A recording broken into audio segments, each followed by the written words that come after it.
Crusader Kings 3. A game of grand strategy. A game where you are going to be dealing with maybe or maybe not marrying your sister into your cousin and having some sort of incestual superfamily. But combine that with a game where you can cut everyone's head off as you imprison them, and you have got a recipe for success. In this amazing mod here, CrusaderBlade, we will be playing Crusader Kings 3. But all of the wars we will be enacting in real time using Mountain Blade 2 Bannerlord. This is an amazing mod that was just recently released here in the last, I think, even 24 hours, 12 hours, whatever it is. Jackie Fish has covered it, One Proud Bavarian has covered it, and now I am covering it. And we are going to talk about how fun this is.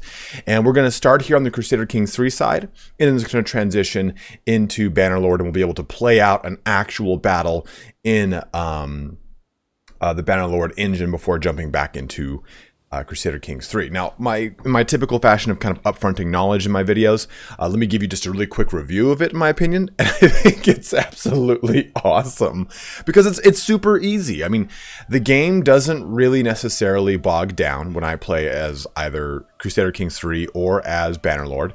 And a lot of you guys have seen me stream both games, so you know that they're pretty smooth on my rig as I've kind of fine-tuned the graphical settings for recording. But I did not notice any kind of lag or sluggishness. There might be a little bit of an issue with the transition because it's not a perfect system. You know, you are dealing with two different games and trying to marry them together. But for the most part, it plays very well. So if you wanted to have big battles in Crusader Kings 3, or you wanted to have more of a strategy aspect from Bannerlord, this is really the mod for you. So I'm going to be linking that in the description. Well, that high flute just really cut me out there. I'm going to be linking this in the description so you can go ahead and play CrusaderBlade, and I'll show you guys how to install it at the end here. Because it's a pretty easy install, but it can get a little messy if you're not really sure 100% how to access the executables. But again, that will be linked in the end. You can jump to both any location in the video if you so wish, using the chapters in the timeline. But as always, guys, if you are enjoying the video, please don't forget to like, subscribe, or comment below. Cannot tell you how much that helps out any content creator you watch. But let's dive in on this mod, CrusaderBlade. And like I said, we'll be starting with the Crusader Kings 3 portion of it. And I've just created the Duke of Apulia here, probably my favorite playthrough in the game. Let's go ahead and bring that UI back.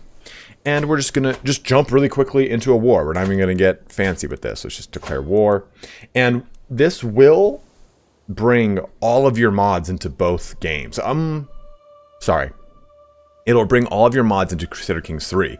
It probably is going to be a little tricky with Bannerlord. I haven't tested that portion out a whole ton, but the ramifications for this mod are pretty sweet because this could also be played into Imperator Rome and Bannerlord's Eagle Rising mod. That could be a really awesome combination. That's not something I even know if they can do or anything like that, but like I said, it'd be really fun to see. So let's go ahead and raise our armies here. We're all set. Let everything kind of populate up and just go ahead and attack. Now we'll see what happens as soon as we get into a fight. Now there should be a little symbol here that allows me to fight this fight, and it did not pop up, and that's an issue on my part. So we've switched over to Bannerlord, and this little icon is actually supposed to appear in Crusader Kings 3. I need to fix why this isn't appearing, but you press this button, and this happens. You get a loading.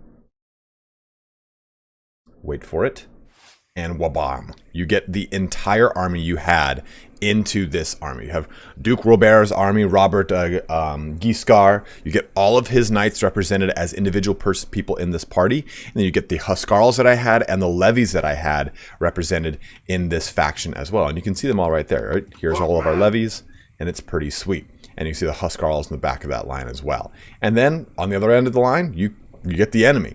So if I were to put, archers in here or different men-at-arms, they would come in as different units for me to access. All of the infantry does group up into one group, and then I can just go, charge. And I can see across the line, they've got onagers, armed footmen, and levies. So this will be pretty interesting. Now, the one thing to consider here too is, since you are manually playing this game, of course, the hard counters for each other don't really exist as much, right? When you're playing on the Crusader Kings 3 campaign map, things just kind of go hog wild, right? Like you're looking at the things that counter one another, and they just kind of do it through calculations in the back end. But I can have all my my knights follow me, support me, and anything that happens here is going to happen then in the game. There's really no reason for me to even be tactical like I would in Bannerlord, right? I would usually do, we'll do a shield wall here and stuff like that. I don't have any support here from any kind of range fire, but you can see how this runs very smoothly, right? Both games are up. I mean, if I press Alt-Tab, I'm going to quickly just jump back into Crusader Kings. And if I were to press Tab and back out, then this would actually have an effect on the game. Like if I were to press Tab and press Retreat, then I automatically lose the Crusader Kings 3 fight. Turn the volume up here a little bit for you guys. Oh, no. Leave me alone. I mean, there it is. There's my army clashing with their army.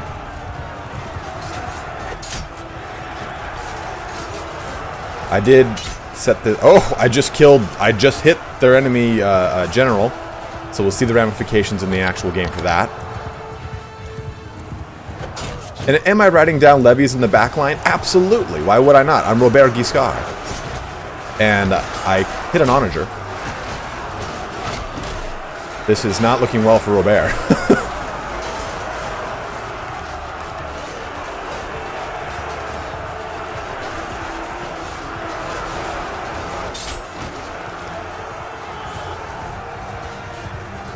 So you can see that the balance of power bar at the top, we are handedly winning. Aha! So it looks like onagers come out as... oh, that's my guy. Oopsies. Onagers come out as cavalry, interestingly enough. And let me take a look at... So, looking at here, it looks like two of my knights got wounded. And we'll have to see how that pulls out on the actual battlefield in Crusader Kings 3. So let's let this finish up. And we have won the battle. The enemy is fleeing. Let us now retreat into Crusader Kings 3. And there we go. Here's the victory. It's paused because we paused it. I don't know if that has any ramification, but let this go through.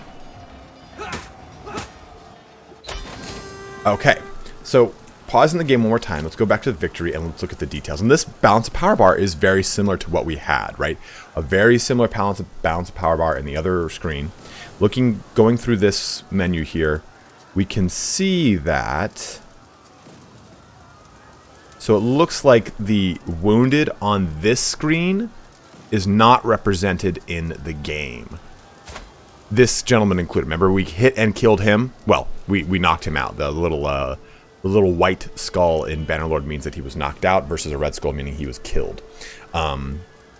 So he is not wounded either. So any kind of wounding done in the Bannerlord engine does not reflect back into Crusader Kings 3. I don't know, though, if me wounding him increased my chances of capturing him. But either way, you can see how this mod plays out. Super succinctly, very easy, and we just finished up a conflict that maybe we would not have won. Especially depending upon how these forces come into Bannerlord, you can really kind of, not necessarily cheese this, but if you're very good at playing Bannerlord battles and setting up your forces and doing a lot of shield walls set in line with range support from your archers, you can get a losing battle into a winning scenario very quickly. And one thing to be kind of aware of or cognitive of when it comes to both Bannerlord and Crusader Kings 3 is they're very much a game of numbers. If I have 1,500 soldiers versus another army with 1,400 soldiers, and we're both professional, non-rebel armies, more often than not, the 1,500 soldier army will win unless there's a lot of men-at-arms countering. And the same can be said for Bannerlord when it comes to computation of saying like, hey, you've got a 1,000 person army of the Khazate versus an 800 person army of the Empire. More often than not, the Khazate will win.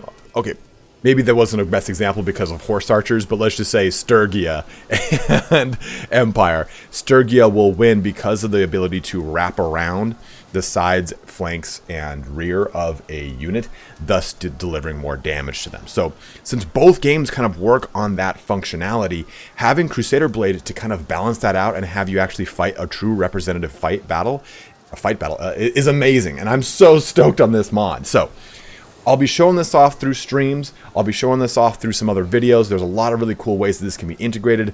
Look for people like Surreal Beliefs knocking this out of the park with really awesome narrative battles and whatnot. But let me give you a kind of a breakdown of how this would work if you want to install this mod, because it is very easy to install, but I just want to run through it really quickly with you. And actually, a real quick correction before we jump into the install.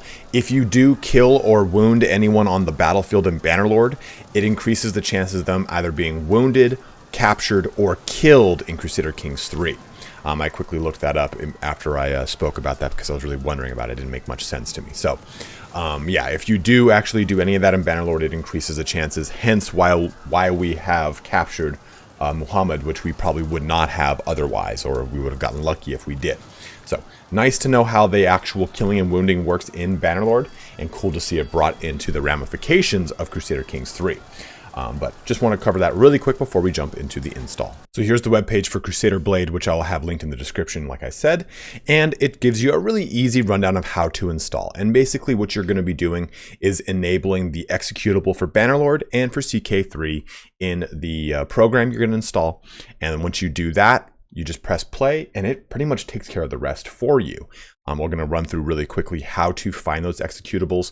It's pretty easy. It even gives you a nice little rundown. You're going to be going to the Steam library, right click on the desired game, go to manage, and then browse local files. Then each one of those will have a certain directory that will house the executable.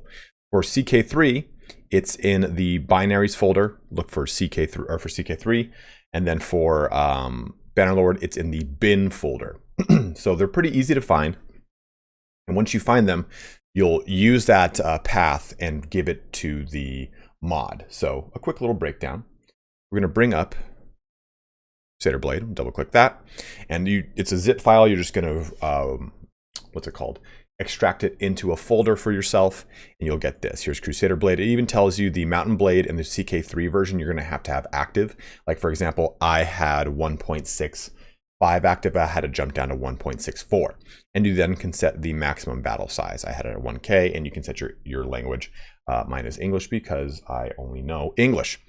Now, taking a look over here at my Steam library, let's just go ahead and right-click on Crusader Kings. We'll go to Properties, and then we will go to Local Files, Browse.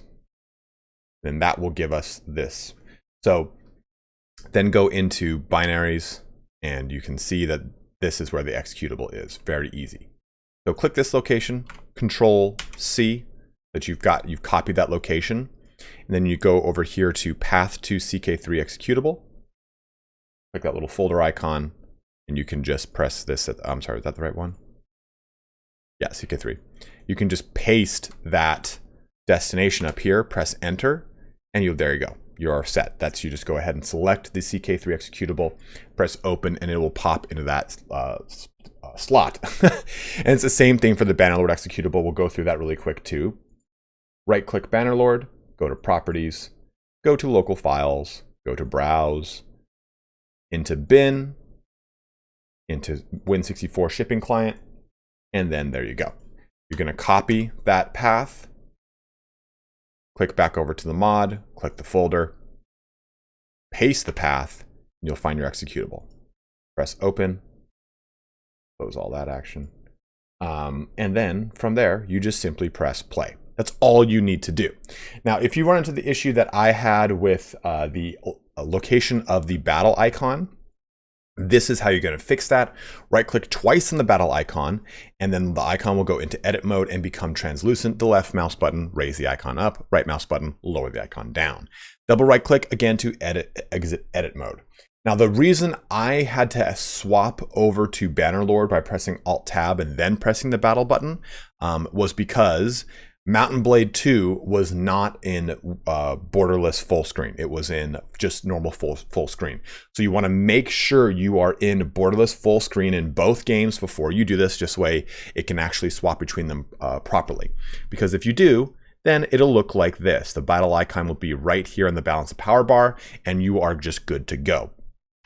So there you go. There's your quick little down and dirty breakdown of how to install this mod. It's really quick and easy to do. If you have any issues, go ahead and head over to their Discord right here. You can help them. You can communicate them and get some technical support, or if you want to support it, you can use their Patreon as well. The download link would be right here.